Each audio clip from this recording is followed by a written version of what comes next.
VUCA is one of the paradigm, I can say. And when paradigm changes, everything comes to zero. Yeah? And you have to start from again zero. And what helps you is again your strong belief in basics and fundamentals. I'm managing a geography which in itself is a VUCA every day. So what works in say UAE doesn't work in Saudi. What works in Saudi doesn't work in South Africa, and so and so forth. So, and Europe is a different organism. Yeah, organization is same, product portfolio is almost same. Consumers are relatively different, but yeah, the expectation is more or less same.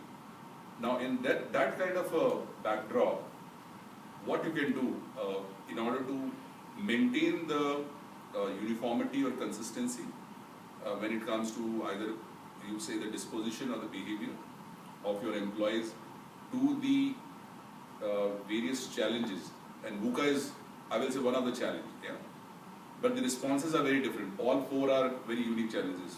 Volatility is a very unique challenge vis-a-vis ambiguity, or for that matter, complexity. So, what I'm going to talk in my next, and I will give now my friend Ashutosh also to build on this. I will be talking about my version of VUCA as a solution for these challenges, because we all are part of this entire time where this challenge is inevitable and is going to remain. But what is the response, or what is the, I will say, most effective way to manage it rather than you get managed by it? So I think that's the key. So I will be talking about it in my next segment. Sure. Thank you, Sanjeev. Thank you, Ashutosh. I think largely my personal belief is that VUCA has always existed. It's just that the dimension, the impact, the degree and the tenure of the VUCA impact has grown significantly. So what might change in 10 years is now changing in 2 years or 3 years. Fundamentally, if you see change as an industry, when I say change, what I'm talking about is management consulting, strategic consulting, HR consulting, learning consulting. That put together itself is today a $100 billion plus industry. Yeah. That wasn't the case earlier on. And why is it so? Because the world stopped learning and changing alongside. So we needed an ecosystem that can enable, help, and basically guide people on how to deal with change. So I think, in nutshell, I think VUCA has continued to exist. He's very right in saying it will continue to exist till the time we die, actually, and maybe beyond that. It will always exist for all of us. What is important in my current role at BMA is that we are into two retail formats. We are into food, FMCG retail, and we are in fashion retail, with presence in 6 countries. Largely, the impact of VUCA that I see is on 2 planes. One is the consumer behavior. There is a shift in retail sector per se in consumer behavior because digitization is penetrating the markets in all the 6 countries where we are operating. The second shift that I am seeing in the buying pattern is people are buying less because there is a currency impact as well. In line with these 2 changes, the culture and the employee base has to behave differently. And I think that's the VUCA effect that I'm observing, and we are doing some amount of significant work. And I think we are seeing noticeable impact of the work that we are trying to do in BMA, and which perhaps I will mention a bit of it, and also my past experiences of dealing with it in the conversations. So let me continue this conversation, and Ashutosh, I would ask you to respond in terms of your thoughts, and this will be my first question in terms of when you're talking about VUCA, and I know when you say that there's a lot of work, you're going through a lot of transformation, you're working directly with the senior leadership. So what are some of the leadership behaviors that you as an HR professional would say are something which are top draw in your mind in terms of that you feel is something that these are some of the top behaviors? Well, there would be a lot of behaviors that would be desirable, but what are some of the top behaviors that you would want your leadership to espouse in this entire world which we call this VUCA? Super. So I think obviously I will relate to my personal experiences and also my personal experiments with leadership. So please bear with me. I might be wrong, but I will give you my honest view on what I have done before, and it has given me success. I think the number one thing that I would expect a leader to do in VUCA times is to be calm. Because when things are unclear, people come up to you with a lot of crisis on their hand, and they expect a solution. You have to be a really solid problem solver. Very simple, very basic. Most often leaders get lost in translation. So we get into too many details. At times, you don't need to get into details. What you need is an advice and a counseling. And that's as basic as it gets. The second thing that I personally would very strongly advocate is the ability to keep developing people. Because one of the missing link today in our space is we are all too busy with our work that we stop coaching and developing our people continuously. And my personal belief has been that the more development you give to people, the more secure you are as a leader. Fundamentally, in the past, the belief has always been that leaders expected their teams to make them look good. My personal belief is that leaders develop more leaders. In fact, your job as a leader is to make your team look good. It's not vice versa. And I strongly work against that principle which has existed for many years before. The leaders create followers. I believe leaders create leaders. And that's been the driving force of my life. I've dealt with leadership as a subject this way. Every company that I work with, a fundamental belief was that I have to develop a successor when I leave. So I did that out of the 5 organizations that I worked with, and out of the 5, 3 I was CHRO in. 2 organizations I gave their CHRO when I was leaving. And I think that's a creditable avenue that a leader must look at.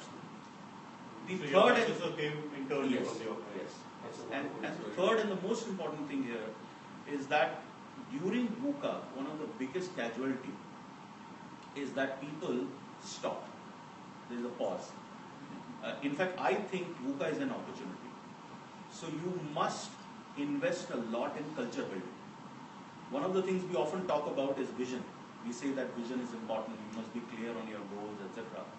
But what a leader has to really invest time and effort is in building culture. And I think culture is the secret weapon that a leader has to invest time and efforts in. Because that's what you give to your team. You create an ecosystem around you that can exist even with or without you.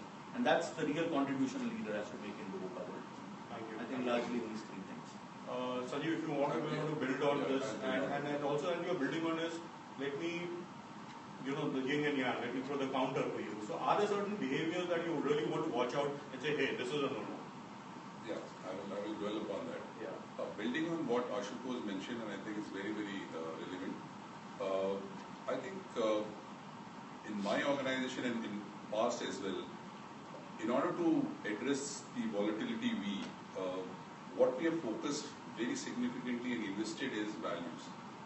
I think that's the key for any organization to galvanize the leadership and the entire organization.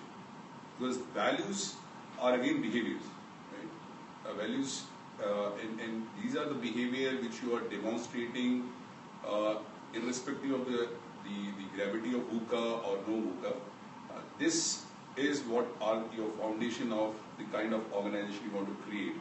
And this is your internal, you can say, I will say, compass or the way you want to make your organization present ready and future ready.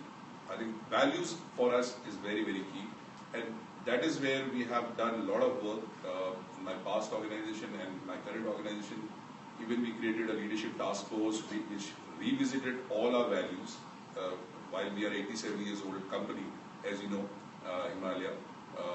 The origin being India, but now we are available in more than 100 countries. So we worked around these values and did a total rebranding of how we deploy these values. And we said we will deploy values under the brand called Love. Now, Love stands for LOVE, right? Living our values every day. Okay, that's the brand which we have created, that if we are living our values every day, we love our organization, we love the team, the people out here, and that is how we create the readiness. So values like constant innovation, values like passion, values like excellence, values like entrepreneurship. We value entrepreneurship. So every employee in himself can be entrepreneur. Okay? So that's the key area for us in terms of the V of addressing the volatility, the values. Number two, I think what we have done as VUCA is also for the competition and for us as well. So it's very critical that we become a differentiator vis-a-vis the competition as an organization. So what we have done is, as a leadership, we become more listening. So how we can create a listening organization? We listen to each other. Any views, any ideas, contrary, or very, I will say, out of the box, or even it's like a devil's advocate kind of a views, we listen to it. And there are various forums like Let's Chat forum, various kind of leadership interaction forums. These listening culture we are trying to cultivate in Himalaya. And that is, I think, paying a lot of dividend, because from this new millennials, and you have a huge diaspora of talent. It's a completely different complexity. Yeah. So you have new millennials coming from all the good organizations like Kellogg's and Abbott and Ranbaxy, and now they are into Himalaya way of working. Obviously, it's important to leverage their strengths, and that's the philosophy. That while we all have, you can say, areas of improvement, that's the area where if you invest too much, you don't get dividend. So with a very business orientation of ROI, we are spending more focus on leveraging strengths of all these new millennials, as well as our middle management, which is quite experienced, and the senior management. So I think these are the two areas which we are absolutely focusing on: values, realigned to the time and the kind of complexity we are in, or the dynamics we are in, and then deploy it in a manner that it emotively connect with each and every employee, and everybody galvanized to that one purpose and one vision, which is the ultimate, you can say, impact. Now, some of the things which you said we should not be doing in such environment is reactive. We should not be reacting and being reactive to any, you can say, stimulus or situation which comes in. And as rightly pointed out by Ashutosh, that this is the time when you should step back, reflect. I think reflection is one art which we need to develop very critically. And I keep telling my people and myself as well, lead by example again, that how much time we devote on reflection. And the learning you gather out of this reflection is phenomenal. Because it's unique, it's yours, your learning. It's not been imposed by any consultant or any leader which is not gelling with your thought process. So don't react. So I think that's the one behavior which absolutely we say no. Because the knee-jerk reaction has always given you wrong results than I would say long-term benefit. So that's one. Number two is the kind of what you call cost cutting we do on the entire development piece. Moment there is a challenge in your business, we get into the cost cutting mode, and the biggest sufferer is your entire people management and people development. Yeah, so that, we in our line of business, we very lightheartedly say there are two T's that get impacted when there is so one is travel, second is training. Yeah. So travel still is okay, but you can manage by technology, because you have a Skype today and you have life size and all kind of technology. But if you are not investing on the people, and especially in the struggling time and the tough time, I think that's where the entire problem happens. And there is a spiral effect which nobody visualizes. The spiral effect is the moment the upswing comes in terms of the, you can say either you're scaling up your business somewhere and countries suddenly open up, like Iran, for example, in our case. Now, do you have the capability and the talent within your organization to kind of address that? And that's where all these issues comes in. So there's a no-no from us, and especially I keep sensitizing my CEO and the leadership that you are not only CEO, you are a CLO and you are a CTO. You are a Chief Talent Officer and you are Chief Learning Officer. And then you are a CEO, because if you are focusing on these two elements, you don't have to worry about any VUCA or no VUCA. As simple as that. Great. I think wonderful insights, and yeah, so I think the learning is something that absolutely the curtailing is a big avoidable. So let me, and I want to pick up, you mentioned about plan B. This is a very normal leadership behavior, and also, the plan B and the reactive thing that you said. In terms of, when the pressure builds up, one of the leadership behaviors is to, let's chuck this and try something new. Now, what has been your experience in terms of, working with the senior leadership team and as a senior HR professional? How do you, what is the conversation that you need to have with the business in terms of, to ensure that the strategy of the organization is in alignment? You can't change, the vision of the organization doesn't change overnight. The strategy may change, but how do you ensure when there is pressure on the business leaders and that there's this need to look at a plan B or to react? How do you ensure in terms of that, that the strategy one is aligned to the larger vision of the organization one? Also, how do you know and how do you have this conversation with the business leaders in terms of saying that now is the right time to chuck this and start something new? Sure. Right? So, because as you rightly said, it's very easy to be reactive and say, okay, now let's stop this, discontinue this product and start something new. How does one decide that, and that becomes a very difficult decision. So what's been your experience? And I know both of you are working in different geographies and markets, so either of you can take I this. think I can give a couple of real live examples. I think that would be great. Which will be very, very useful for the discussion. So, during my escape days, and for me it was a rude shock, because I joined after my consulting stint, where I was dressed formally to grease and paint, and hardcore temperature furnaces and grinding machines and all that. For me, it was a culture shock of the core. What happened for me when I moved out of Bernstein and to SKF, and SKF, for all of you who don't know, it's a world leader in bearing and mechatronics. It's the world's greatest and the biggest corporation in engineering technology. When I joined SKF, SKF was making losses in Italy, and they were on a verge of a shutdown.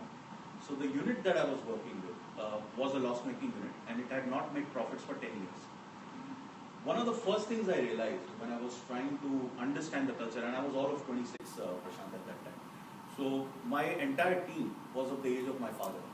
They were almost at an age group of almost double my age, and I was the only guy who was thinking change. There was nobody in the entire team who was talking change. Everybody was okay. They had not got used to the change. They didn't even understand the language of change. So one of the first things that I tried to experiment there was I challenged the strategy, because the strategy was very clear. We needed to make these many products. These have to be supplied through the supply chain, and then they have to be sold and delivered. What I did was I sat with the CEO, and luckily we got a new CEO, because that plays an important role as well, who thought change, Rakesh Makhija. I mean, you know him very well. And he went on, Rakesh Makhija went on to be the CEO of Industrial Business Unit globally, sitting in the board of Gothenburg, and one of the brilliant, remarkable, legendary leaders himself. So I remember when we sat together, we said we need to change things. So we decided that the change will happen at 4 levels. First level, and we said strategy will change as well. First level is people level. We will invest in new talent. Second is we will invest in training and development. Third is we will revisit our entire supply chain and revisit how we do things inside SKF, from the point we procure the raw material till the time the bearings and the mechatronic solution reach the ultimate end store. The fourth thing we said, we'll keep learning. And we will push learning and development agenda very strongly in the culture of SKF. This was the year 2002. In 2003, December, we clocked our first profit, which was 11th year in running. and the group noticed. And in that year, we did another inflection point. So typically in an engineering MNC, those of you who have worked with, you will realize that engineering MNCs hire engineers. They don't hire non-engineers. So the first character change that we tried to bring in was to hire non-engineers. So we hired commerce graduates, commerce management trainees inside the culture. Now when we did that, it was blasphemy. Everybody rejected the idea. They said, this is doomsday. They will be the biggest catastrophe in existence. And I remember I had to withstand a lot of pressure. A lot of pressure came my way. Eventually what we did with that, the 5 guys that we hired who were commerce graduates, they went on to become leaders. They delivered because we hired through a very robust process. And that's the key. When you hire somebody, remember one thing, when you're changing the culture, you can't be changing the culture with the people who don't understand change. So you at times have to infuse a fresh mind, a fresh pair of hands, people who can relate to why we need to change. So you have to first give a slight jolt to the culture by bringing people who think different, number one. And then you have to keep educating and coaching within the culture through various means of trying to relate why we are trying to change. The second thing that we did in that case was, there was multiple people who were non-engineers, but the biggest learning came when we put a non-engineer in an engineer's job. Now I remember this incident because this guy that specifically went into an engineer's role, he was given the task of being a territory manager. Now territory manager needs to know the product, and he was not an engineer. This guy went on to turn around that territory, went on to be the best employee of the year, won an award from Rakesh Makhija. So we tried to prove our point by bringing talent in. And somebody said, I think you said, talent. I think first fundamental of talent is he shouldn't be thinking like the way you guys think. First fundamental. And I think most hiring processes are subjective in this. I'm sorry to say that, but we really end up hiring a look good, feel good candidate most often. What we do not hire are usually the people who think different than us. One of the fundamentals that I practice when I'm hiring, I like those guys who can challenge me in the interview process. Most panelists are very uncomfortable hiring candidates who challenge them back. In fact, most often I've hired candidates who had a mind of their own and they could challenge panelists to look at things in a different way. And most of the panelists would say, I thought the guy was arrogant. And I end up telling them that he wasn't arrogant, he was just making a point, which was different than the way we were looking at things, right? And trust me, 9 out of 10 times it has proven to be the best strategy. Because those guys brought in the change we wanted to bring in. So I think that's very, very key and very fundamental. And I have practiced that in my life so far, and I've seen success through that, so I believe in it. The second experience example that I wanted to give, other than SKF, was ISS. So typically in ISS, generally everybody invests in leaders, managers, right? That's the fundamental belief of every organization. Generally people don't invest at the bottom of the pyramid. One of our strategy was that we have to invest in bottom of the pyramid, the people who do the jobs. Generally no organization pays too much attention there. So we created this program called Select, Train, Appraise, Reposition. We called it ISS Star. In fact, you missed to mention, that went on to win an Asia Pacific Talent Award from World HRD Congress, and also went on to win an ISS Global Award in the top management conference. So what we did was we created an assessment center for people who were cleaners, guards, pantry boys, utility boys. And we saw leadership potential in them. We picked them up, brought a cumulative assessment tool, and then started appraising these guys regularly. We put them through a rigorous program. And you won't believe, many of these guys ended up becoming facility managers, managing sites not less than 40 to 50 people. And that was a fundamental game changer shift. That actually contributed to ISS's revenues. Our retention rates went up. We actually, in the industry, we were the leading retention rate company in the entire Asia Pacific region at that point in time. And I think that was a game changing shift that we brought in. That pick people from bottom of the pyramid with leadership capacity, invest in them, and then see if they can grow and become mid-level leaders in the organization. I think these were 2 examples that I personally feel very passionate about because they have given immense success. And I think I would like to believe in them and I would like to practice them again and again.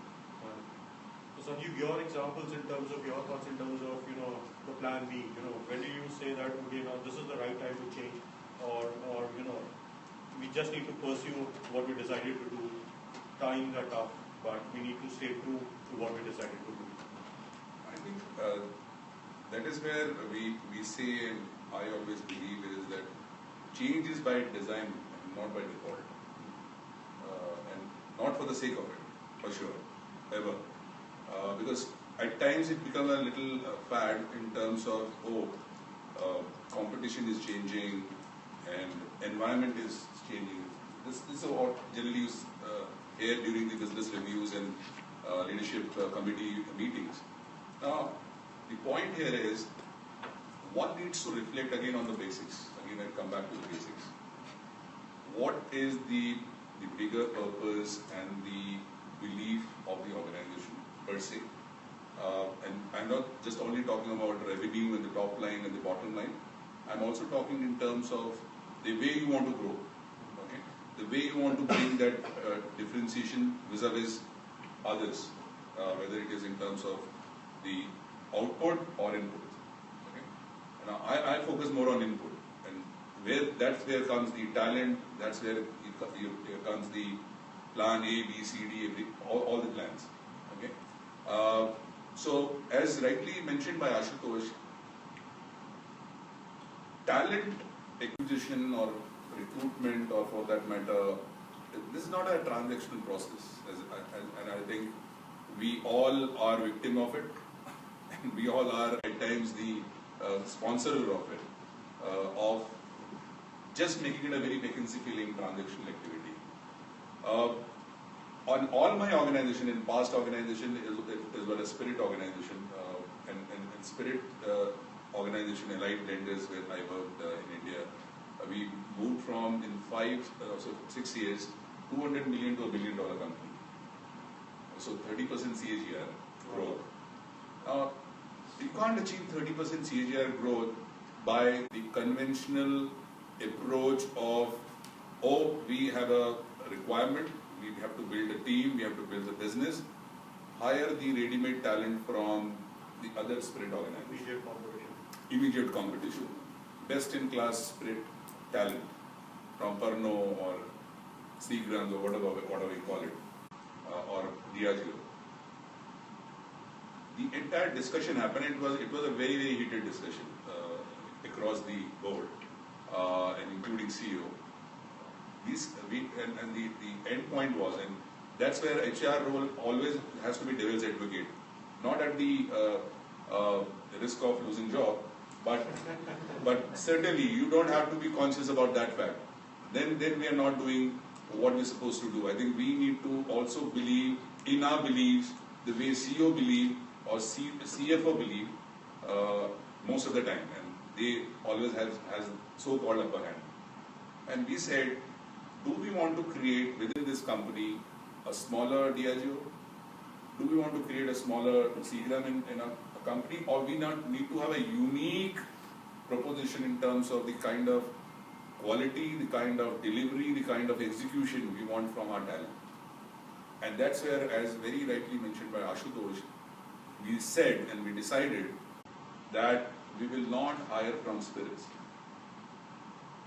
We will not hire from spirit industry. We will hire from other than spirit industry, whether it is consumer durable, consumer goods, retail, pharma, any other industry, but not spirits. Except R&D, which has got very exclusive, very exclusive requirement where spirit R&D is required, or for that matter, in some areas of manufacturing. Rest everywhere by design and not by default, as a strategy and as a belief, will hire from non-spirits background people. And it took hell of I will say effort, because none of the non-spirits people wanted to join, because spirits is a very incestuous business or industry. You join in a spirit company and retire from a spirit company, right? And you keep rotating in a spirit, and that also holds good for pharma, and that's also holds good for various industry, and that's the contribution of HR guys, huh? Because they keep hiring, and I think we can't take the blame out of ourselves. So this entire incestuousness in the industry is brought in by us only. So we have to sell our own story, because I come from PepsiCo, I come from Philips, I worked in Alstom, I worked in Hindalco, I worked in Indorama, and we used to sell our own story when we used to hire the first lot of talent. That if we have come in this organization, we are not here to kill our career. We are here to contribute, build the business, and be part of a success story. Yeah. So be you. Yeah. And that's started the first lot of people coming from Coke, Pepsi, Kellogg's, General Mills, and then through the experience, they become the brand ambassadors. And then obviously it's become reference. Yeah. That's become word of mouth. Then it's Chain become starts. then chain reaction started. And then we created a base of almost 1,000 employees in say next 3 to 4 years, and heavily invested on the front line. I used to interview at a CHRO the frontline guys, the executives, because that's the, as I said very rightly by Ashutosh, bottom of the pyramid, no investment. You just hire, yeah, it's just a few in terms of dirhams, it's literally nothing, but in terms of rupees, it's nothing. It's a peanut. So hire anybody. Yeah. That's, anybody can do the sales execution. But I said, and I come from PepsiCo experience, so I know what's the value of a front line. And the belief is, and I always believe that front line impacts bottom line. Absolutely. So front line, if you have a very good quality, rest assured your execution is of top class. So I used to sit in the interviews and people used to laugh, why is investing so much time in hiring front line? And then when a few months and a few years later, when they saw the improvement in the execution in terms of go-to-market, they said, okay, there is a value there. Because now the sales manager is not doing the sales executive job. While it used to be always the case, because and the quality is not good, most of the time you are supervising the execution. And execution, in my view, in today's world or tomorrow's world or yesterday's world is the key. While we can have an excellent strategy, excellent plan, excellent, we can say the beings of the world and the right management of the world, we can give you a very good strategy. But if it is not executed well by the organization, I think it's a absolutely waste of everything. So I think the key is the talent management and talent acquisition is linked to culture building. What kind of culture you want to create 2 years down the line or 3 years down the line, you can decide today. By hiring the value fit, the competence fit, the culture fit guy today, right fit, what we call, in a true sense.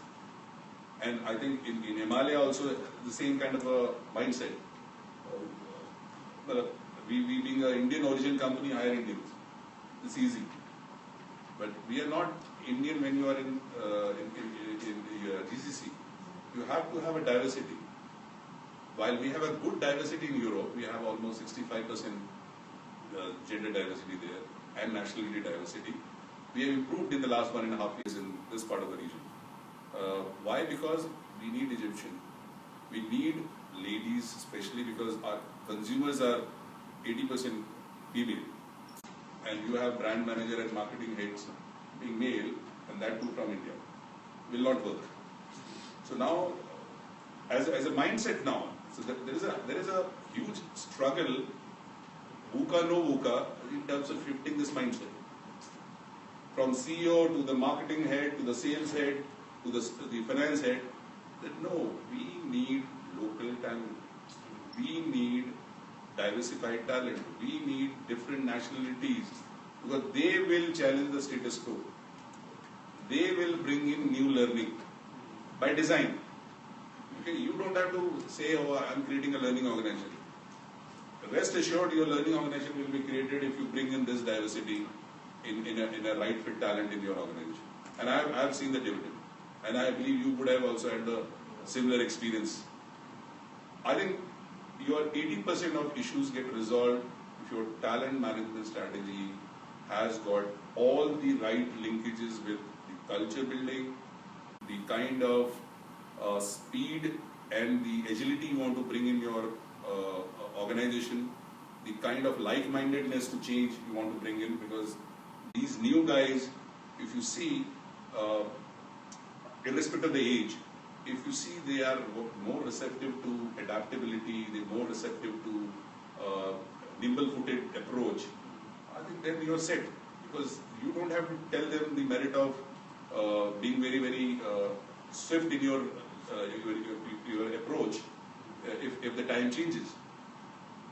And we don't, again, do knee-jerk approach in terms of strategy.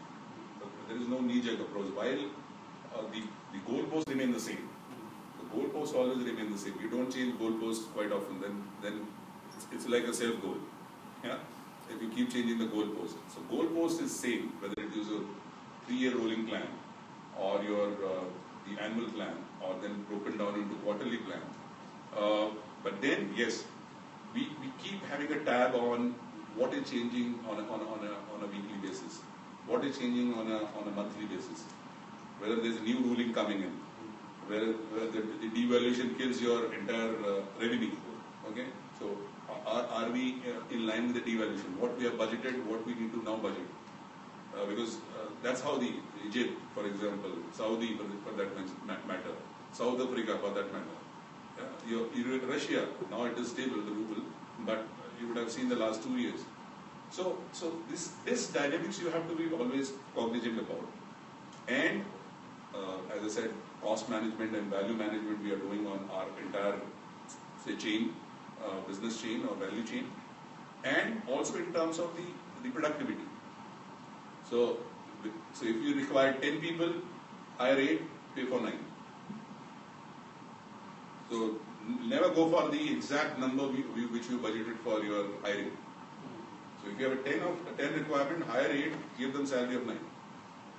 And they are stretched in terms of their goal, they are loaded roles, and their salary is also relatively better than if you would have only taken 10 people and given them the salary of 10. That's the way we have kind of. So let me come to one of the things when we talk about VUCA, and a lot of organizations are grappling with this in terms of the impact of technology. For some, it's a disruptor, and for various other business models, it's a constructor. It's contributing towards building new business models. Now, one of the things that we have spoken about, and we do a lot of work with leadership across geographies, across industries. One of the big things is in terms of how does the CEO, and you spoke about this, understand the impact of technology and the change of technologies. Now, you already spoke about, and I'll start with your thoughts, Sanjeev, and then I'll come to you. Sure. So do you really think in terms of having a separate CTO is good enough, or actually a CEO today also needs to wear the hat of a CTO? Not by position per se, but in terms of his understanding and appreciation of how fast the technology is moving and the impact that's going to have on his business model. Does a CEO also need to think like a CTO today? What's your thought on that? I think everybody, not only CEO, because then it's too much of a risk and a responsibility.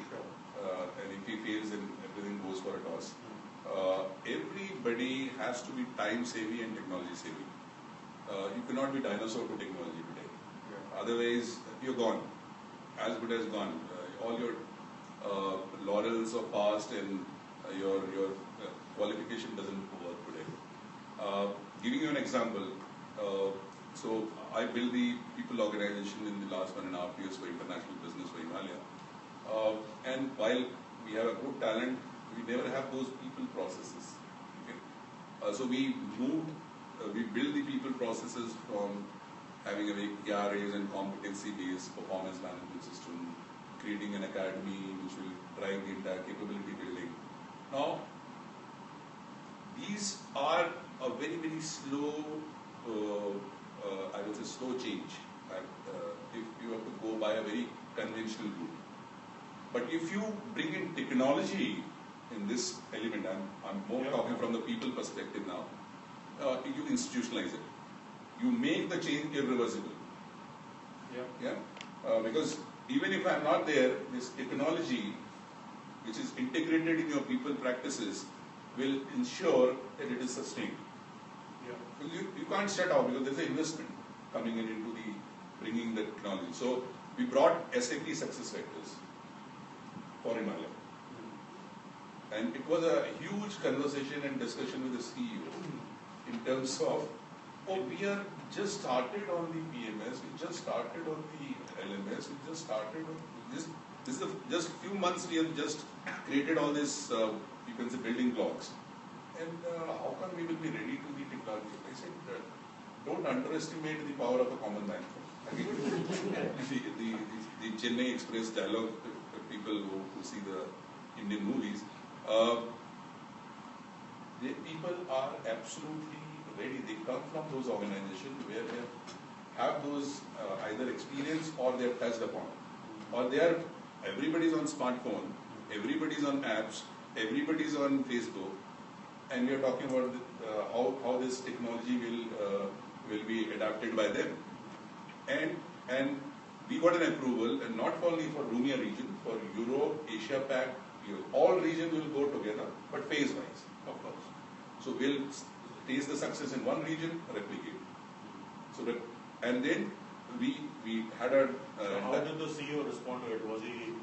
No, it took a lot of time to convince him, because he was conscious about the fact that I think it's too many changes too fast. Okay. I said nothing to him, because if somebody can do the same thing on Excel or Word, can also do on the success factor, because that's more easy.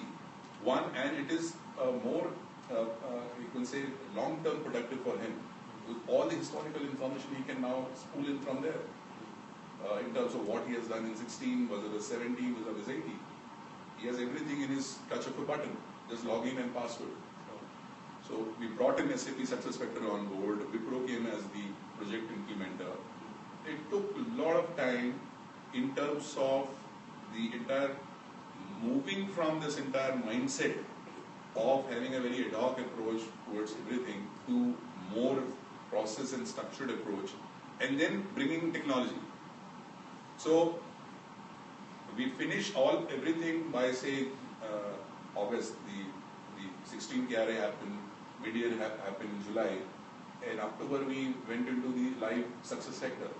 So we put all the KRAs and the mid-year reviews in the system in 1 month, because we have to make the annual review on the system.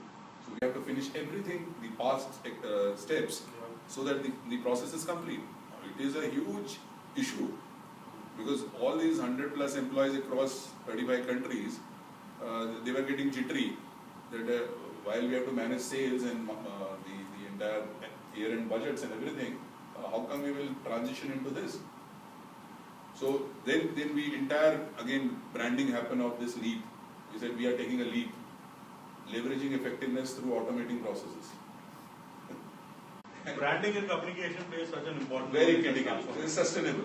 Yeah. And in a FMCG organization and pharma organization, speaking their lingo helps. Okay, because they only understand brands.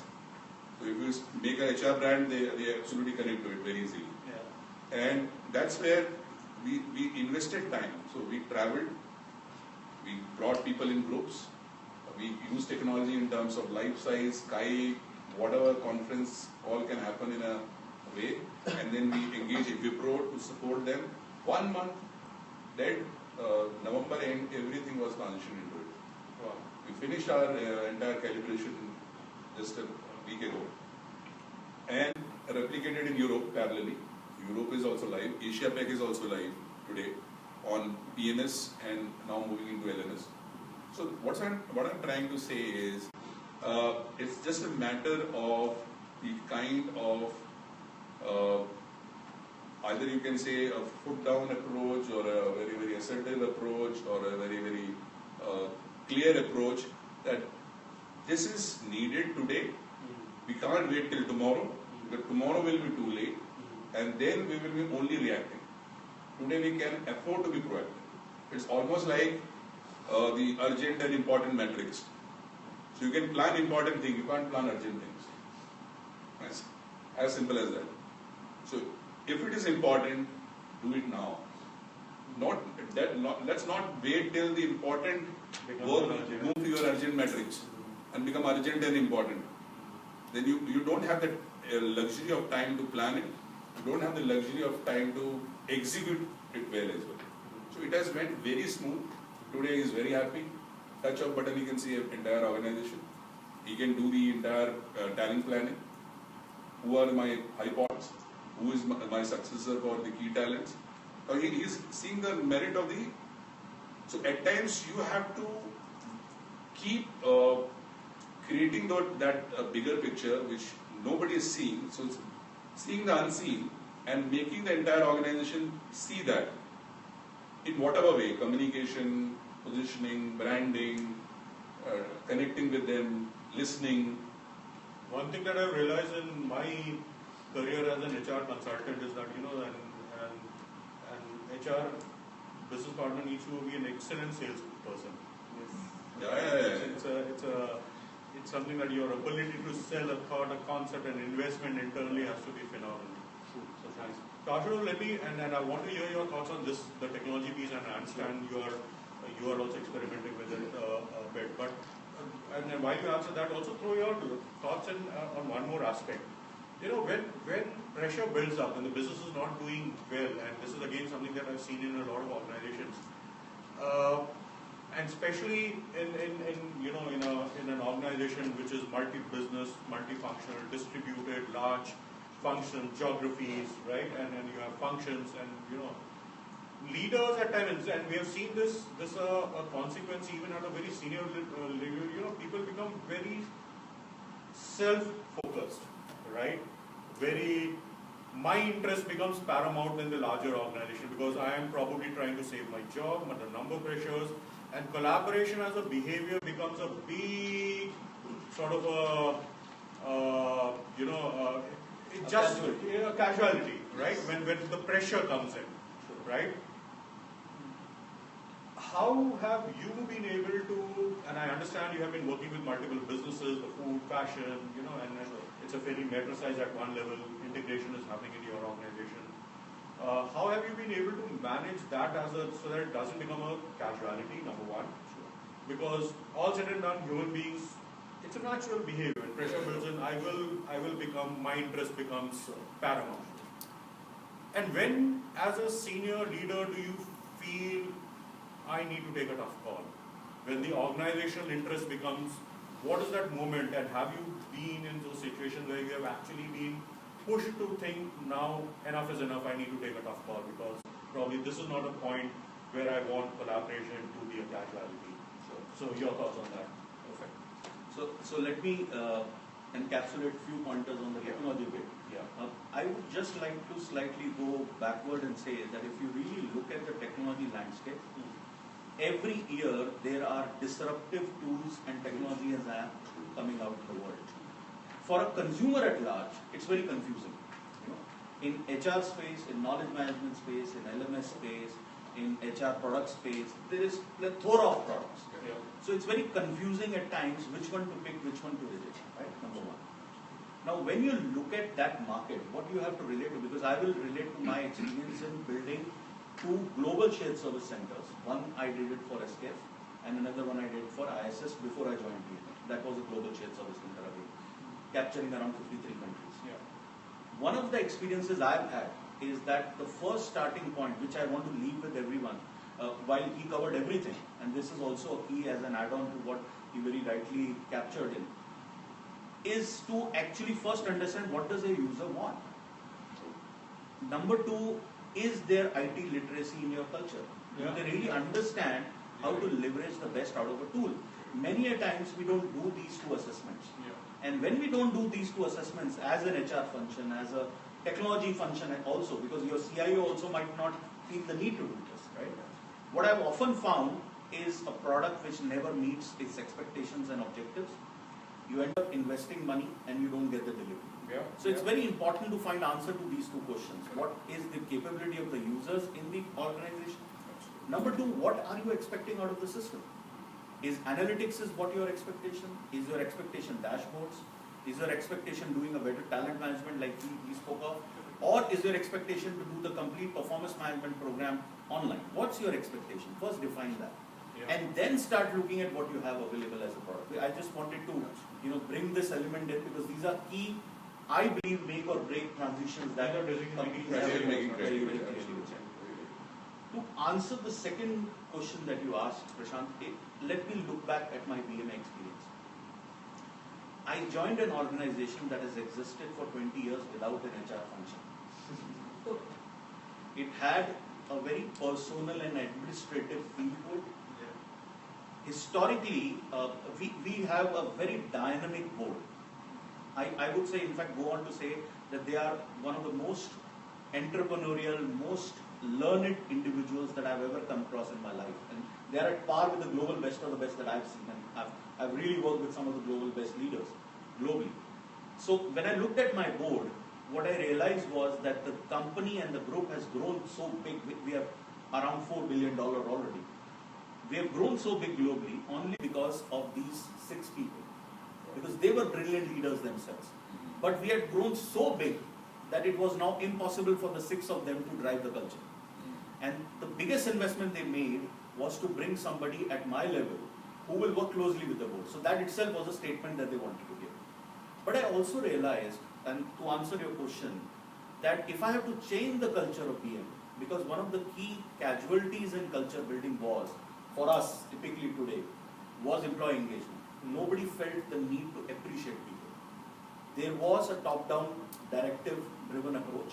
So our KPIs were given from the top, and the top guy will give it to the second line will give it to the third line will give it to the fourth line. But there's no upward communication from the bottom. It's always top-down. So that was the culture I came in. So the first transition that I made was that I went to the board, and I said, I want to do a 360-degree feedback on you. And you won't believe, there was zero resistance. When I coined that thought, everybody in my own team said, you're a fool. It won't happen. How can the chairman be appraised by people? Right? You won't even believe that I actually spent, and I'm also certified in Hogan, I spent 2 hours with my chairman on his Hogan report. Now that's the openness to change. He is the man who founded the group, and he wanted to know how my personality and leadership style is. And I actually did that exercise to drive 2 things. One, to actually question what we didn't do right, and to also establish that now, in your next set of things and thinking process, the board has to change its PMA approach. version 2.0. Correct. You rightly said that. So when we did that, that drove a very strong message that even the board wants to change. Because most of our leaders are homegrown leaders in BMA. So they've been with the group for 20 years, 15 years, 10 years. And in those many years, the conditioning becomes so strong that this is the leadership style I follow, right? When the board sends a message that I am changing, guys, you change as well, that sends a message to everyone. And then we obviously partnered with you. We created our leadership development program, which has done wonders. I would say I am getting the middle management to come and tell me that the culture in their team, in their function, in their department, in their business is changing. The leader is becoming more reciprocative. He's appreciating more, which wasn't there earlier, and all these things are happening. But quite often you come across in a change scenario, a context like you rightly said, when you will put your foot down. And there have been cases where people will walk up to me, and I'll just give you an example without quoting any names here. There is a middle management executive in our organization who's a very solid leader, and she's a woman. And he spoke about gender diversity. Unfortunately or fortunately, in that area, we have never had a really solid, strong, I wanted to use some other word, but I won't use it, some woman who can really kick, and they can really drive performance. And this is a solid one, she's up there, out there. So half of my management got together, some of them, and they wanted her out. So she's questioning the things, she's challenging everybody. And that report came. Plus she's a woman, managing men. So this report came to me, and they said, she has to go. And I said, why she has to go? And they said, no, she's doing this, she's stopping people from doing prayers, she's questioning a lot of things, this and that. And all of it was garbage. I didn't see any knowledge in what report was given to me. So what I said, I am not going to touch her. You can take this matter to anybody. I am not going to touch her. She will not go. But what I also did, I also ensured that my L&D team and my HR partner goes and speaks to her to slightly moderate her without telling her that don't stop reviewing people. Review people, but be mindful that there might be an impact by the way you're reviewing. And VUCA is one of the paradigm, I can say. And when paradigm changes, everything comes to zero. Yeah? And you have to start from again zero. And what helps you is again your strong belief in basics and fundamentals. I'm managing a geography which in itself is a VUCA every day. So what works in say UAE doesn't work in Saudi. What works in Saudi doesn't work in South Africa, and so and so forth. So, and Europe is a different organism. Yeah, organization is same, product portfolio is almost same. Consumers are relatively different, but yeah, the expectation is more or less same. Now, in that kind of a backdrop, what you can do in order to maintain the uniformity or consistency when it comes to either you say the disposition or the behavior of your employees to the various challenges, and VUCA is, I will say, one of the challenges, yeah. But the responses are very different. All four are very unique challenges. Volatility is a very unique challenge vis-a-vis ambiguity, or for that matter, complexity. So, what I'm going to talk in my next, and I will give now my friend Ashutosh also to build on this. I will be talking about my version of VUCA as a solution for these challenges, because we all are part of this entire time where this challenge is inevitable and is going to remain. But what is the response, or what is the, I will say, most effective way to manage it rather than you get managed by it? So I think that's the key. So I will be talking about it in my next segment. Sure. Thank you, Sanjeev. Thank you, Ashutosh. I think largely my personal belief is that VUCA has always existed. It's just that the dimension, the impact, the degree and the tenure of the VUCA impact has grown significantly. So what might change in 10 years is now changing in 2 years or 3 years. Fundamentally, if you see change as an industry, when I say change, what I'm talking about is management consulting, strategic consulting, HR consulting, learning consulting. That put together itself is today a $100 billion plus industry. Yeah. That wasn't the case earlier on.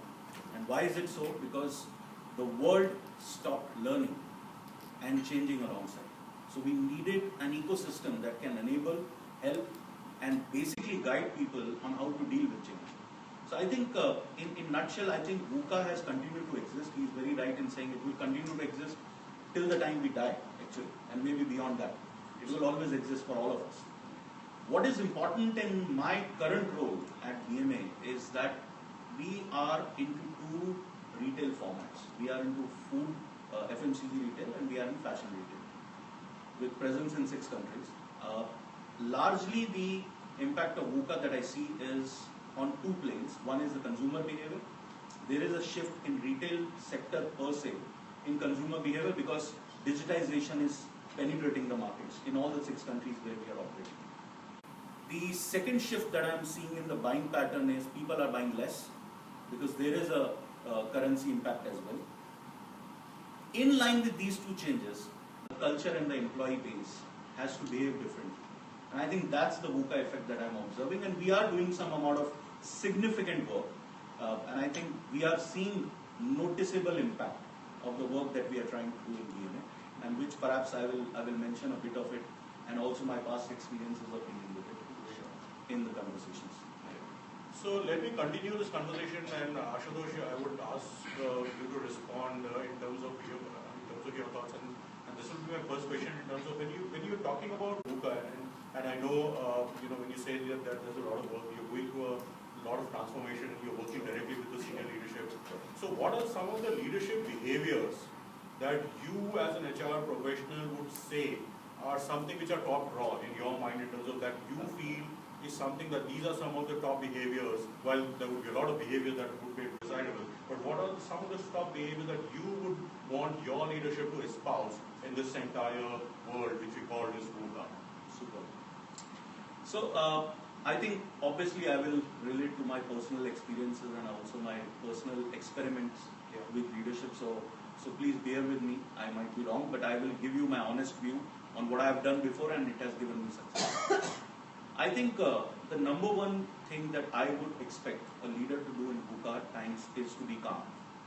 Because when things are unclear, people come up to you with a lot of crisis on their hand, and they expect a solution. You have to be a really solid problem solver. Very simple, very basic. Most often leaders get lost in translation. So we get into too many details. At times, you don't need to get into details. What you need is an advice and a counseling. And that's as basic as it gets. The second thing that I personally would very strongly advocate is the ability to keep developing people. Because one of the missing link today in our life space is we are all too busy with our work that we stop coaching and developing our people continuously. And my personal belief has been that the more development you give to people, the more secure you are as a leader. Fundamentally, in the past, the belief has always been that leaders expected their teams to make them look good. My personal belief is that leaders develop more leaders. In fact, your job as a leader is to make your team look good. It's not vice versa. And I strongly work against that principle which has existed for many years before.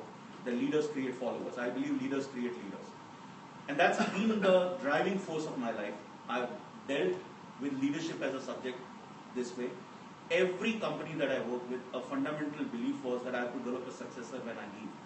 So I did that out of the 5 organizations that I worked with, and out of the 5, 3 I was CHRO in. 2 organizations I gave their CHRO when I was leaving. And I think that's a creditable avenue that a leader must look at. The so third your successor came internally from the organization. Yes. And the third and the most important thing here is that during VUCA, one of the biggest casualty is that people stop. There is a pause. In fact, I think VUCA is an opportunity. So you must invest a lot in culture building. One of the things we often talk about is vision. We say that vision is important, you must be clear on your goals, etc. But what a leader has to really invest time and effort is in building culture. And I think culture is the secret weapon that a leader has to invest time and efforts in. Because that's what you give to your team. You create an ecosystem around you that can exist even with or without you. And that's the real contribution a leader has to make in the VUCA world. Thank you. I think largely these 3 things. Sanjeev, if you want to build on this, and also as you're building on this, let me, the yin and yang, let me throw the counter to you. So are there certain behaviors that you really want to watch out and say, hey, this is a no-no? Yeah, I will dwell upon that. Yeah. Building on what Ashutosh mentioned, and I think it's very, very relevant. I think in my organization and in past as well, in order to address the volatility, what we have focused very significantly and invested is values. I think that's the key for any organization to galvanize the leadership and the entire organization. Because values are again behaviors, right? Values, and these are the behavior which you are demonstrating irrespective of the gravity of VUCA or no VUCA. This is what are your foundation of the kind of organization you want to create. And this is your internal, you can say, I will say, compass, or the way you want to make your organization present ready and future ready. I think values for us is very, very key. And that is where we have done a lot of work in my past organization and my current organization. Even we created a leadership task force which revisited all our values while we are 87 years old company, as you know, Himalaya. The origin being India, but now we are available in more than 100 countries. So we worked around these values and did a total rebranding of how we deploy these values. And we said we will deploy values under the brand called Love. Now, Love stands for LOVE, right? Living our values every day.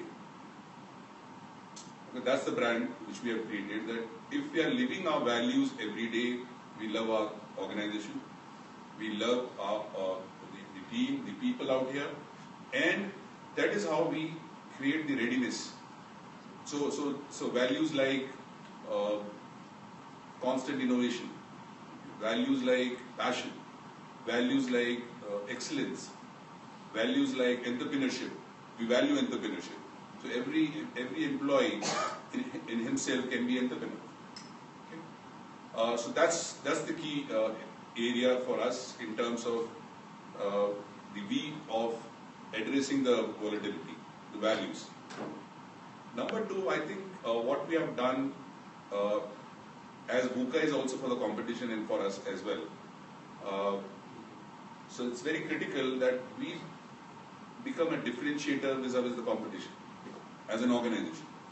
So what we have done is, as a leadership, we become more listening. So how we can create a listening organization? We listen to each other.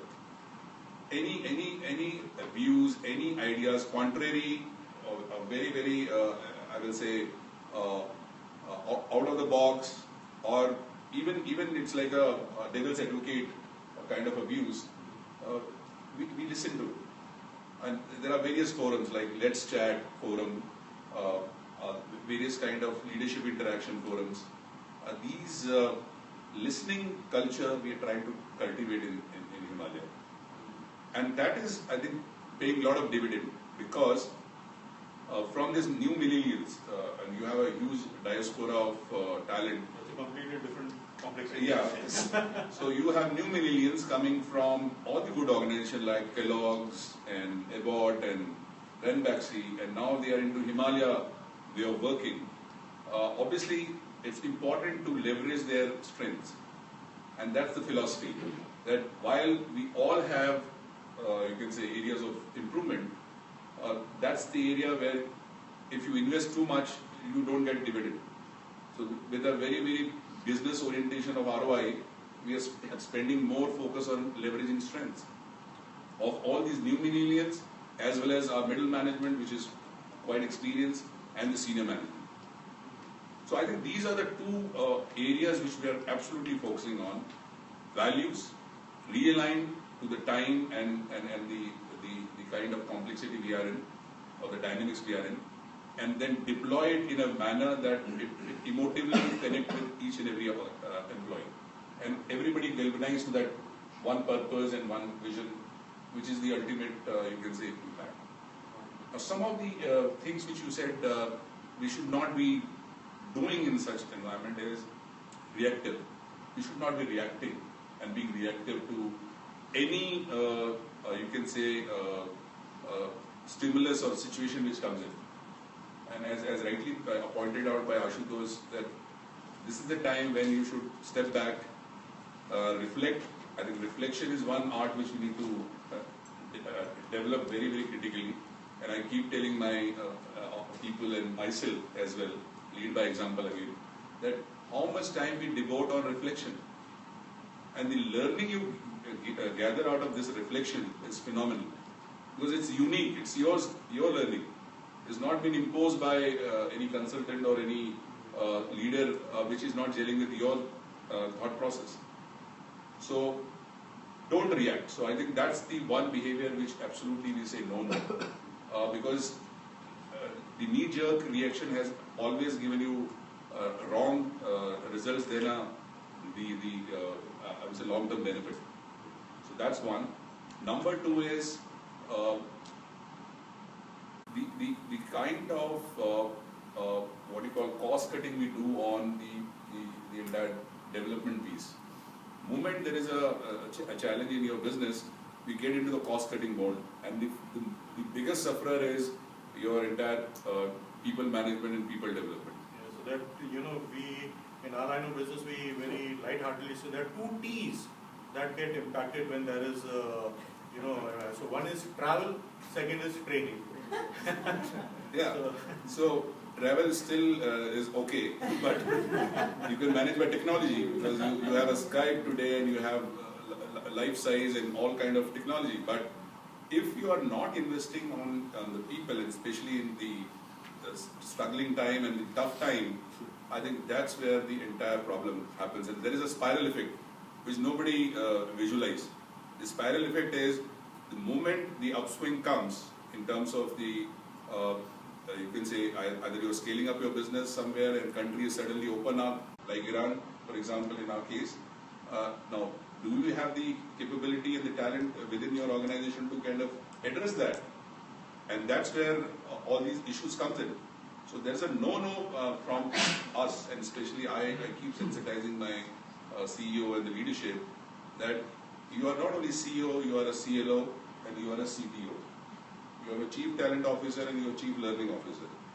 And then you are a CEO, because if you are focusing on these two elements, you don't have to worry about any VUCA or no VUCA.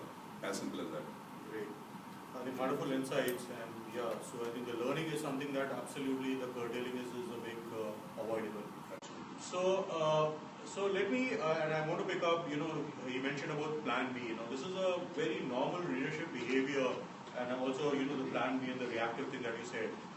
In terms of, when the pressure builds up, one of the leadership behaviors is to, let's chuck this and try something new.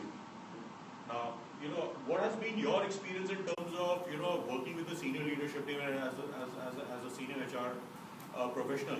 How do you, what is the conversation that you need to have with the business in terms of, to ensure that the strategy of the organization is in alignment? You can't change, the vision of the organization doesn't change overnight. The strategy may change, but how do you ensure when there is pressure on the business leaders and then there's this need to look at a plan B or to react? How do you ensure in terms of that that the strategy one is aligned to the larger vision of the organization one? Also, how do you know and how do you have this conversation with the business leaders in terms of saying that now is the right time to chuck this and start something new? Sure. Right? So, because as you rightly said, it's very easy to be reactive and say, okay, now let's stop this, discontinue this product and start something new. How does one decide that? And that becomes a very difficult decision. So what's been your experience? And I know both of you are working in different geographies and markets, so either of you can take this. I think I can give a couple of real live examples. I think that would be great. Which will be very, very useful for the discussion. So, during my escape days, and for me it was a rude shock, because I joined after my consulting stint, where I was dressed formally to grease and paint and hardcore temperature furnaces and grinding machines and all that. For me it was a culture shock of the core. What happened for me when I moved out of Bernstein and to SKF, and SKF, for all of you who don't know, it's a world leader in bearing and mechatronics. It's the world's greatest and the biggest corporation in engineering technology. When I joined SKF, SKF was making losses in Italy, and they were on a verge of a shutdown. So the unit that I was working with was a loss-making unit, and it had not made profits for 10 years. One of the first things I realized when I was trying to understand the culture, and I was all of 26, Prashant, at that time. So my entire team was of the age of my father.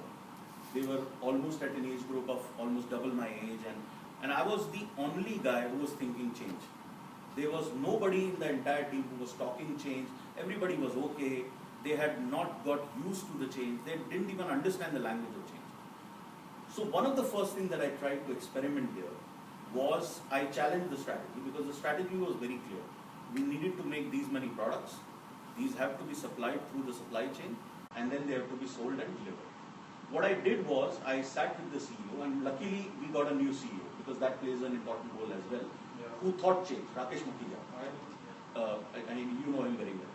And he went on, Rakesh Makhija went on to be the CEO of Industrial Business Unit globally, sitting in the board of Gothenburg, and one of the brilliant, remarkable, legendary leaders himself. So I remember when we sat together, we said we need to change things. So we decided that the change will happen at 4 levels. First level, and we said strategy will change as well. First level is people level. We will invest in new talent. Second is we will invest in training and development. Third is we will revisit our entire supply chain and revisit how we do things inside SKF, from the point we procure the raw material till the time the bearings and the mechatronic solutions reach the ultimate end store. The fourth thing we said, we'll keep learning, and we will push learning and development agenda very strongly in the culture of SKF. This was the year 2002. In 2003, December, we clocked our first profit, which was 11th year in running.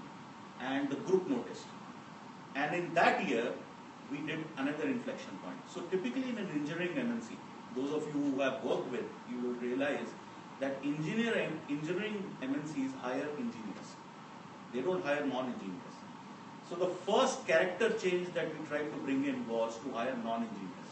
So we hired commerce graduates, commerce management trainees inside the culture. Now when we did that, it was blasphemy. Everybody rejected the idea. They said, this is doomsday.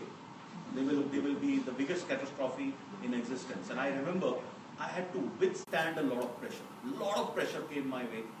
Eventually what we did with that, the 5 guys that we hired who were commerce graduates, they went on to become leaders.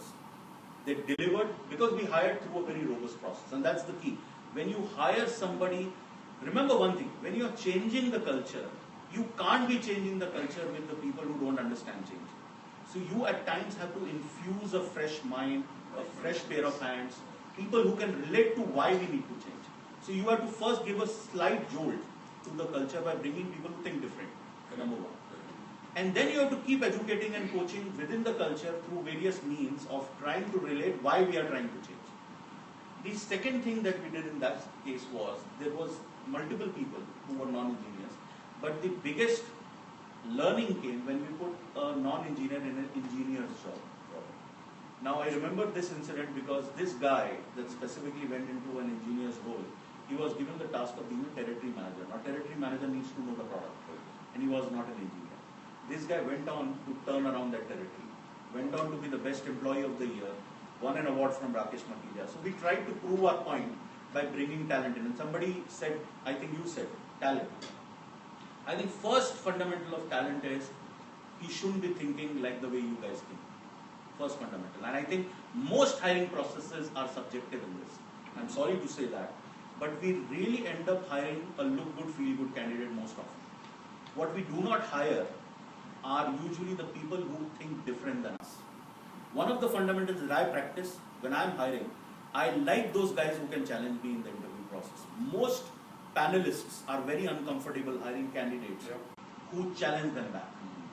In fact, most often I've hired candidates who had a mind of their own and they could challenge panelists to look at things in a different way.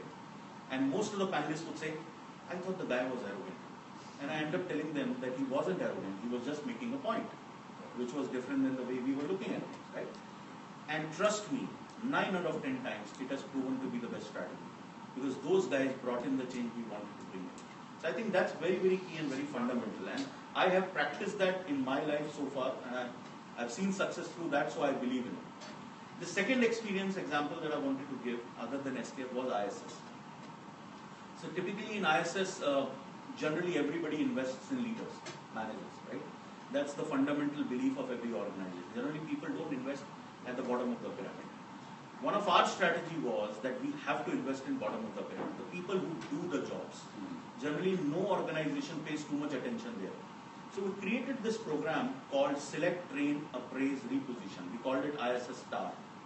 In fact, you missed to mention, that went on to win an Asia Pacific Talent Award from World HRD Congress and also went on to win an ISS Global Award in the top management conference. So what we did was we created an assessment center for people who were cleaners, guards, pantry boys, utility boys.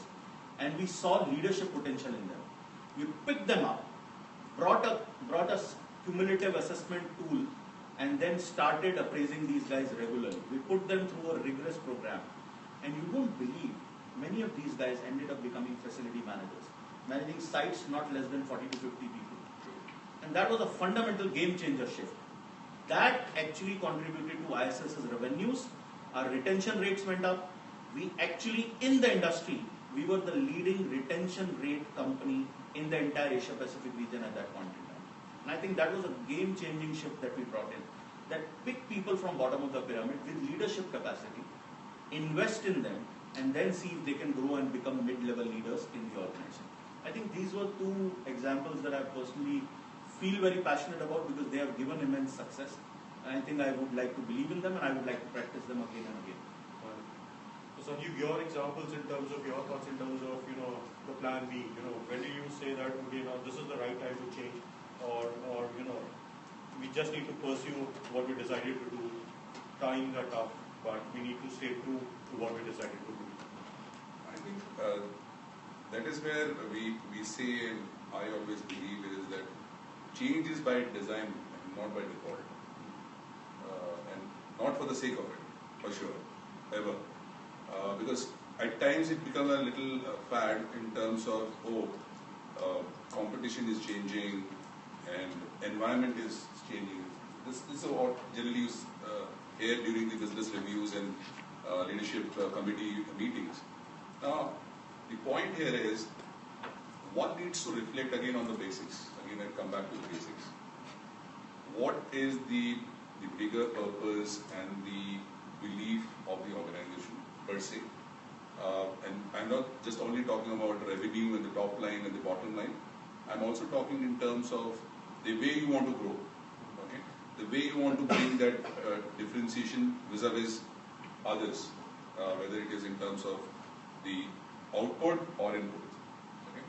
Now, I focus more on input, and that's where comes the talent. That's where comes the plan A, B, C, D, all the plans.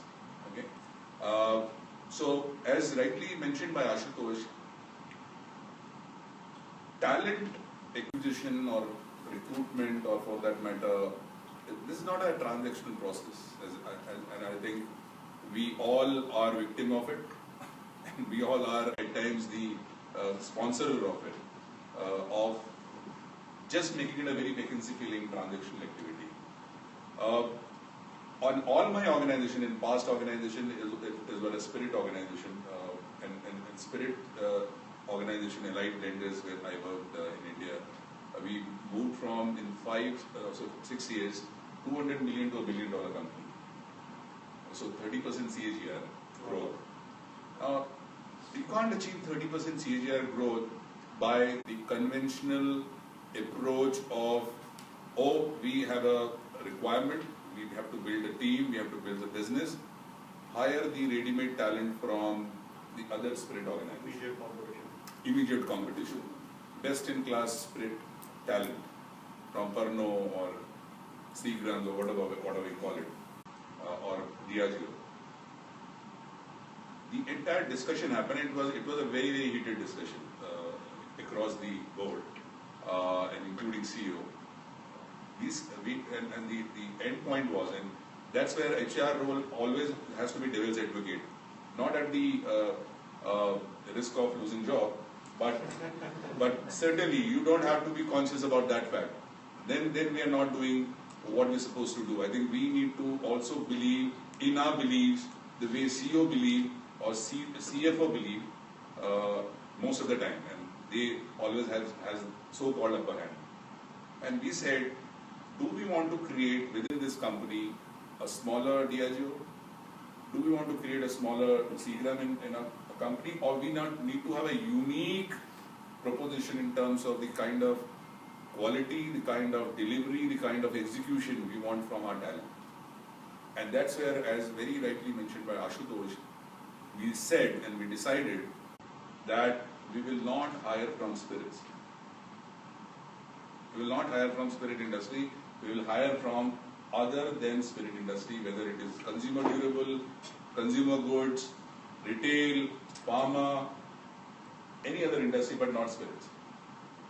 Except R&D, which has got very exclusive, very exclusive requirement where spirit R&D is required, or for that matter, in some areas of manufacturing. Rest everywhere by design and not by default, as a strategy and as a belief, will hire from non-spirits background people. And it took hell of I will say effort, because none of the non-spirits people wanted to join, because spirits is a very incestuous business or industry. You join in a spirit company and retire from a spirit company, right? And you keep rotating in a spirit, and that also holds good for pharma, and that's also holds good for various industry, and that's the contribution of HR guys, because they keep hiring, and I think we can't take the blame out of ourselves. So this entire incestuousness in the industry is brought in by us only. So we have to sell our own story, because I come from PepsiCo, I come from Philips, I worked in Alstom, I worked in Hindalco, I worked in Indorama, and we used to sell our own story when we used to hire the first lot of talent. That if we have come in this organization, we are not here to kill our career. We are here to contribute, build the business, and be part of a success story. Yeah. So be you. Yeah. And that's started the first lot of people coming from Coke, Pepsi, Kellogg's, General Mills, and then through the experience, they become the brand ambassadors. And then obviously, then it's become reference. Yeah. That's become word of mouth. Then it's Chain become, starts. then chain reaction started. And then we created a base of almost 1,000 employees in say next 3 to 4 years. And heavily invested on the front line. I used to interview at a CHRO the frontline guys, the executives, because that's the, as I said very rightly by Ashutosh, bottom of the pyramid, no investment. You just hire, yeah, it's just a few in terms of dirhams, so it's literally nothing.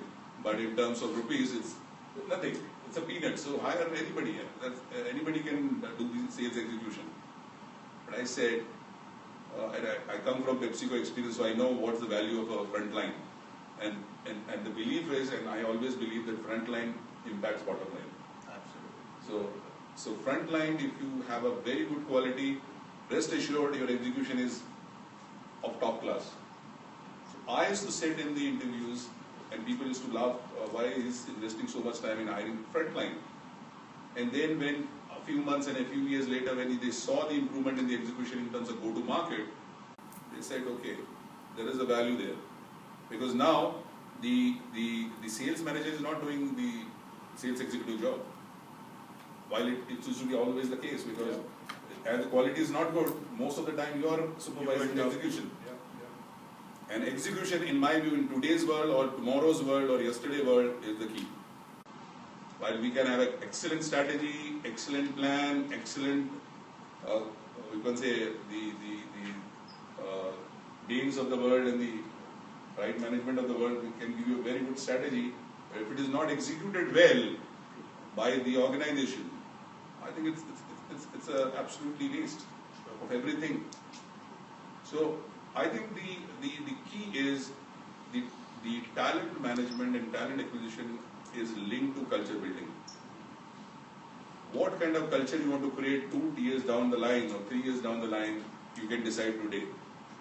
By hiring the value fit, the competence fit, the culture fit, guy today, right fit, what we call, in a true sense. And I think in Himalaya also the same kind of a mindset. We being an Indian origin company, hire Indians. It's easy. But we are not Indian when you are in GCC. You have to have a diversity. While we have a good diversity in Europe, we have almost 65% gender diversity there and nationality diversity. We have improved in the last 1.5 years in this part of the region. Why? Because we need Egyptian. We need ladies, especially because our consumers are 80% female. And you have brand manager and marketing heads being male, and that too from India. Will not work. So now, as a mindset now, so there is a huge struggle, VUCA, no VUCA, in terms of shifting this mindset.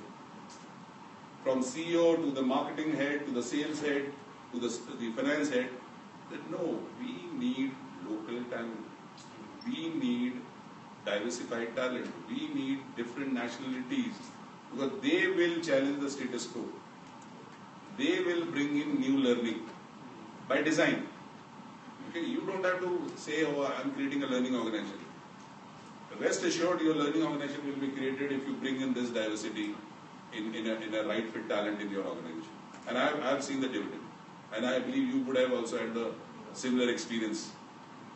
I think your 80% of issues get resolved if your talent management strategy has got all the right linkages with the culture building, the kind of speed and the agility you want to bring in your organization, the kind of like-mindedness to change you want to bring in, because these new guys, if you see,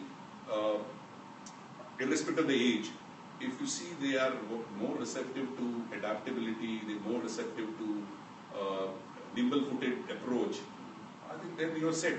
Because you don't have to tell them the merit of being very, very swift in your approach if the time changes. And we don't, again, do knee-jerk approach in terms of strategy. There is no knee-jerk approach. While the goalposts remain the same. The goalposts always remain the same. You don't change goalposts quite often.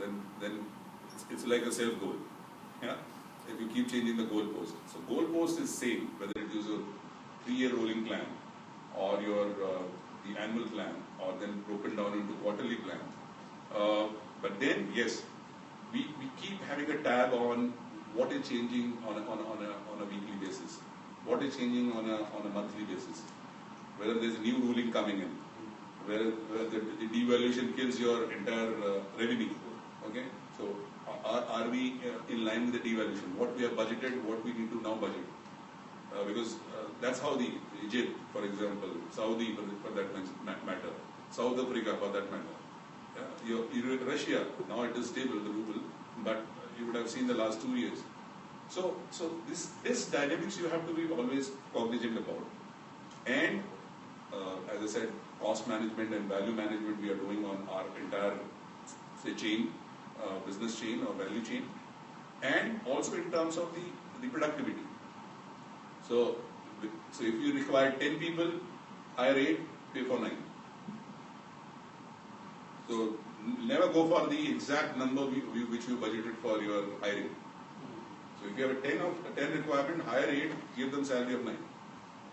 And they are stretched in terms of their goal, they are loaded roles, and their salary is also relatively better. Then if you would have only taken 10 people and given them the salary of 10. That's the way we have kind of. So let me come to one of the things when we talk about VUCA, and a lot of organizations are grappling with this in terms of the impact of technology. For some, it's a disruptor, and for various other business models, it's a constructor. It's contributing towards, right, building new business models.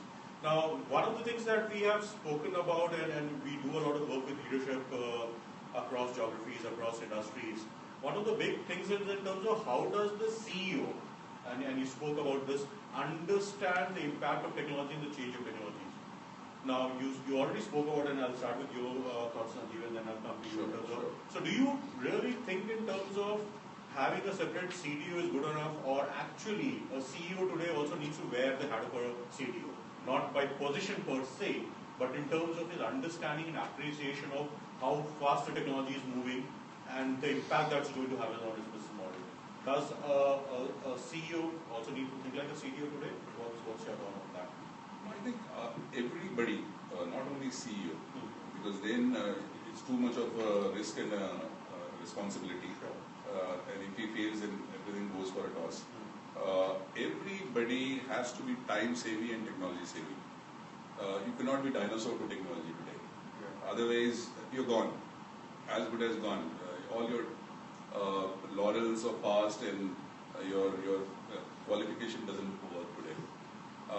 Giving you an example, so I built the people organization in the last 1.5 years for international business for Himalaya. And while we have a good talent, we never have those people processes. Okay? So we build the people processes from having a very KRAs and competency-based performance management system, creating an academy which will drive the entire capability building. Now, these are a very, very slow, I would say slow change. If you have to go by a very conventional route. But if you bring in technology in this element, I'm more talking from the people perspective now, you institutionalize it. You make the change irreversible.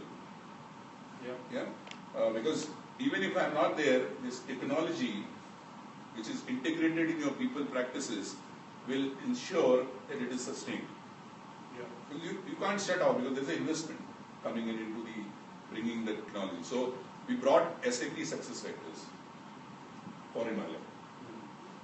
And it was a huge conversation and discussion with the CEO in terms of, oh, we are just started on the PMS, we just started on the LMS, we just started on this is just few months we have just created all this, you can say, building blocks.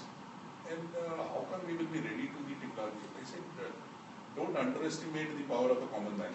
Again, the Chennai Express dialogue, people who see the Indian movies, the people are absolutely ready. They come from those organizations where they have those either experience or they have touched upon, or they are. Everybody's on smartphone, everybody's on apps, everybody's on Facebook, and we are talking about how this technology will be adapted by them. And we got an approval, and not only for Rumia region, for Europe, Asia Pac, all regions will go together, but phase-wise, of course. So we'll taste the success in one region, replicate. So that, and then we had a. So how did the CEO respond to it? Was he? No, it took a lot of time to convince him, because he was conscious about the fact that I think it's too many changes too fast. Okay. I said nothing to him, because if somebody can do the same thing on Excel or Word, can also do on the success factor, because that's more easy. One, and it is more, you can say, long-term productive for him. With all the historical information, he can now spool in from there.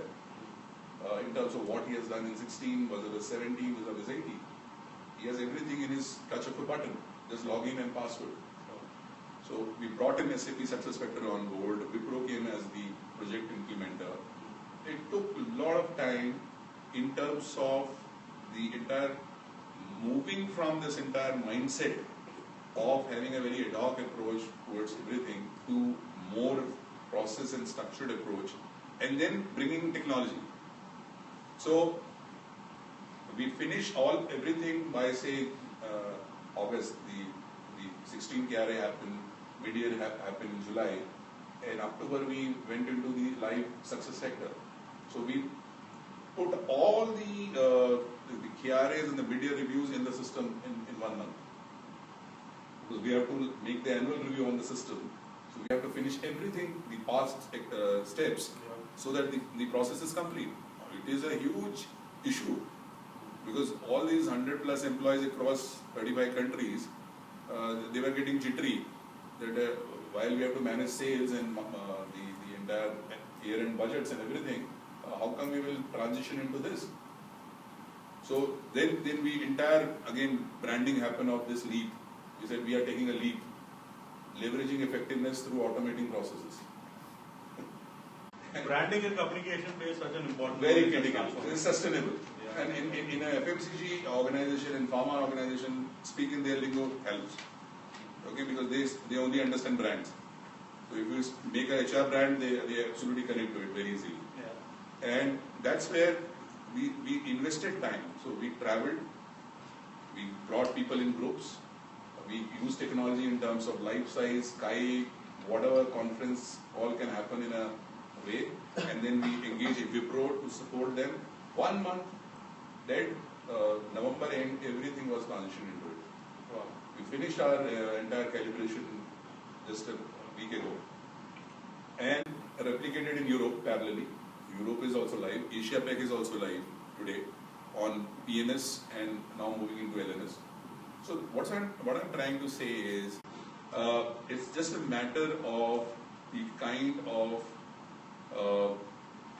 either you can say a foot down approach, or a very, very assertive approach, or a very, very clear approach that this is needed today. We can't wait till tomorrow, because tomorrow will be too late, and then we will be only reacting. Today we can afford to be proactive. It's almost like the urgent and important matrix. So you can plan important things, you can't plan urgent things. As simple as that. So if it is important, do it now. Let's not wait till the important work move to your urgent matrix and become urgent and important. Then you don't have the luxury of time to plan it. You don't have the luxury of time to execute it well as well. So it has went very smooth. Today is very happy. Touch of button, you can see an entire organization. He can do the entire talent planning. Who are my high points? Who is my successor for the key talents? He is seeing the merit of the. So at times you have to keep creating that bigger picture which nobody is seeing. So it's seeing the unseen and making the entire organization see that in whatever way, communication, positioning, branding, connecting with them, listening. One thing that I've realized in my career as an HR consultant is that, an HR business partner needs to be an excellent salesperson. Yes. It's something that your ability to sell a thought, a concept, an investment internally has to be phenomenal. So thanks. Ashutosh, let me, and I want to hear your thoughts on this, the technology piece, and I understand you are also experimenting with it a bit. But and then while you answer that, also throw your thoughts in on one more aspect. When pressure builds up and the business is not doing well, and this is again something that I've seen in a lot of organizations, and especially in an organization which is multi-business, multifunctional, distributed, large, functional geographies, right? And you have functions, and leaders at times, and we have seen this a consequence even at a very senior level. People become very self-focused, right? My interest becomes paramount in the larger organization because I am probably trying to save my job, but the number of pressures, and collaboration as a behavior becomes a big sort of a casualty, right? When the pressure comes in, right? How have you been able to, and I understand you have been working with multiple businesses, the food, fashion, and it's a fairly metricized at one level, integration is happening in your organization. How have you been able to manage that so that it doesn't become a casualty, number one? Because all said and done, human beings, it's a natural behavior. When pressure builds in, my interest becomes paramount. And when, as a senior leader, do you feel I need to take a tough call? When the organizational interest becomes, what is that moment? And have you been in those situations where you have actually been pushed to think, now enough is enough, I need to take a tough call because probably this is not a point where I want collaboration to be a casualty. So your thoughts on that? Perfect. So let me encapsulate few pointers on the technology bit. Yeah. I would just like to slightly go backward and say that if you really look at the technology landscape, every year there are disruptive tools and technology as coming out in the world. For a consumer at large, it's very confusing. In HR space, in knowledge management space, in LMS space, in HR product space, there is plethora of products. Yeah. So it's very confusing at times which one to pick, which one to reject, right? Number one. Now when you look at that market, what you have to relate to, because I will relate to my experience in building 2 global shared service centers. One I did it for SKF and another one I did for ISS before I joined DNA. That was a global shared service center again, capturing around 53 countries. Yeah. One of the experiences I've had is that the first starting point, which I want to leave with everyone, while he covered everything, and this is also a key as an add-on to what he very rightly captured in, is to actually first understand what does a user want. Number 2, is there IT literacy in your culture? Do they really understand how to leverage the best out of a tool? Many a times we don't do these 2 assessments. Yeah. And when we don't do these 2 assessments as an HR function, as a technology function, and also because your CIO also might not feel the need to do this, right? What I've often found is a product which never meets its expectations and objectives. You end up investing money and you don't get the delivery. Yeah. So it's very important to find answer to these 2 questions. What is the capability of the users in the organization? Number 2, what are you expecting out of the system? Is analytics is what your expectation? Is your expectation dashboards? Is your expectation doing a better talent management like we spoke of? Or is your expectation to do the complete performance management program online? What's your expectation? First define that. Yeah. And then start looking at what you have available as a product. I just wanted to bring this element in because these are key, I believe, make or break transitions that companies have very clearly. To answer the second question that you asked, Prashant, let me look back at my BMA experience. I joined an organization that has existed for 20 years without an HR function. So it had a very personal and administrative feel to it. Historically, we have a very dynamic board. I would say, in fact, go on to say that they are one of the most entrepreneurial, most learned individuals that I've ever come across in my life. And they are at par with the global best of the best that I've seen. And I've really worked with some of the global best leaders globally. So when I looked at my board, what I realized was that the company and the group has grown so big. We are around $4 billion already. We have grown so big globally only because of these 6 people. Because they were brilliant leaders themselves. But we had grown so big that it was now impossible for the 6 of them to drive the culture. And the biggest investment they made was to bring somebody at my level who will work closely with the board. So that itself was a statement that they wanted to give.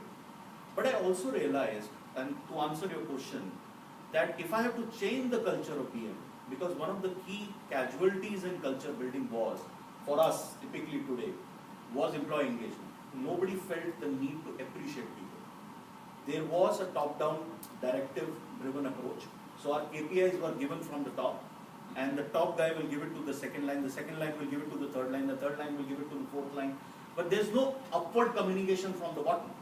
It's always top-down. So that was the culture I came in. So the first transition that I made was that I went to the board, and I said, I want to do a 360-degree feedback on you. And you won't believe, there was zero resistance. When I coined that thought, everybody in my own team said, you're a fool. It won't happen. How can the chairman be appraised by people? Right? You won't even believe that I actually spent, and I'm also certified in Hogan, I spent 2 hours with my chairman on his Hogan report. Now that's the openness to change. He is the man who founded the group, and he wanted to know how my personality and leadership style is. And I actually did that exercise to drive 2 things. One, to actually question what we didn't do right, and to also establish that now, in your next set of things and thinking process, the board has to change its PMA approach. version 2.0. Correct. You rightly said that.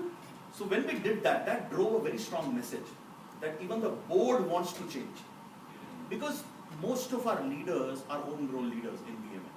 So they have been with the group for 20 years, 15 years, 10 years. And in those many years, the conditioning becomes so strong that this is the leadership style I follow, right? When the board sends a message that I am changing, guys, you change as well, that sends a message to everyone. And then we obviously partnered with you. We created our leadership development program, which has done wonders. I would say I am getting the middle management to come and tell me that the culture in their team, in their function, in their department, in their business is changing. The leader is becoming more reciprocative. He's appreciating more, which wasn't there earlier, and all these things are happening. But quite often you come across in a change scenario, a context like you rightly said, when you will put your foot down. And there have been cases where people will walk up to me, and I'll just give you an example without quoting any names here. There is a middle management executive in our organization who's a very solid leader, and she's a woman. And he spoke about gender diversity. Unfortunately or fortunately, in that area, we have never had a really solid, strong, I wanted to use some other word, but I won't use it, some woman who can really kick, and they can really drive performance. And this is a solid woman, she's up there, out there. So half of my management got together, some of them, and they wanted her out. So she's questioning the things, she's challenging everybody. And that report came. Plus she's a woman, managing men. So this report came to me, and they said, she has to go. And I said, why she has to go? And they said, no, she's doing this, she's stopping people from doing prayers, she's questioning a lot of things, this and that. And all of it was garbage. I didn't see any knowledge in what report was given to me. So what I said, I am not going to touch her. You can take this matter to anybody. I am not going to touch her. She will not go. But what I also did, I also ensured that my L&D team and my HR partner goes and speaks to her to slightly moderate her approach, without telling her that don't stop reviewing people. Review people, but be mindful that there might be an impact by the way you're reviewing because they're not used to that.